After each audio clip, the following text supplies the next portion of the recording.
Hi friends, మొన్న మా వారి ఫ్రెండు ఒక 2-3 నారింజకాయలు ఇస్తే వాటిని కారం చేద్దామని ప్రిపేర్ అయిపోతున్నానండి. చూసారా, ముందుగా మూకుడు పెట్టుకుని కొద్దిగా ముందు నూనె వేసుకోవాలి, కొంచెం వేసుకోవాలి.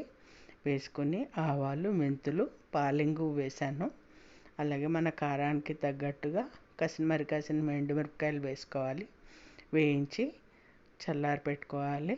ఆ తర్వాత మళ్ళీ కొంచెం ఇంగు నూనె, మనం పోపు వేస్తున్నాం కాబట్టి కారం అది రసాన్ని పీల్చేస్తుంది, గట్టిపడిపోతుందండి.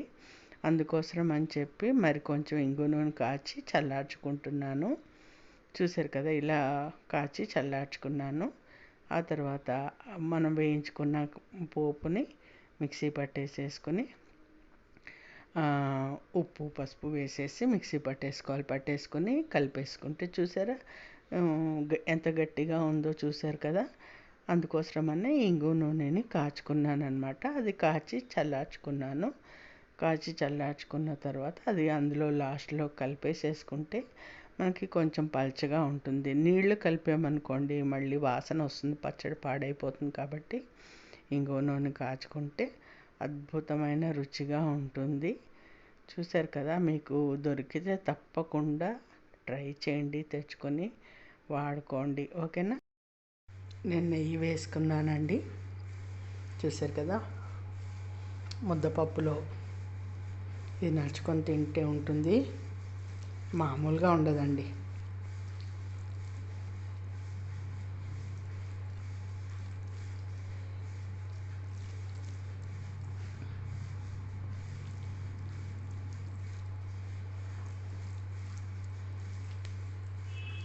ఇలా ముద్ద తీసుకొని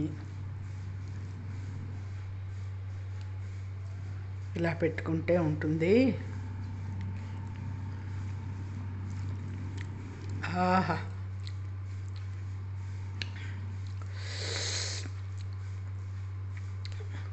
ఎంత బాగుందంటే అంత బాగుందండి.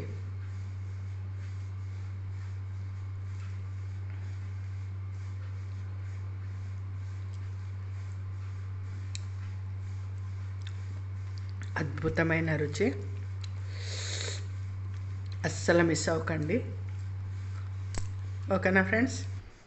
పప్పు అన్నం తినేసిన తర్వాత మిగిలిన పచ్చడిలో పల్లి నూనె కానీ పప్పు నూనె కానీ వేసుకొని కలుపుకొని తింటే ఇంకా అసలు ఎక్కడికో వెళ్ళిపోతాం. సూపర్. లైక్ చేయడం మర్చిపోకండి.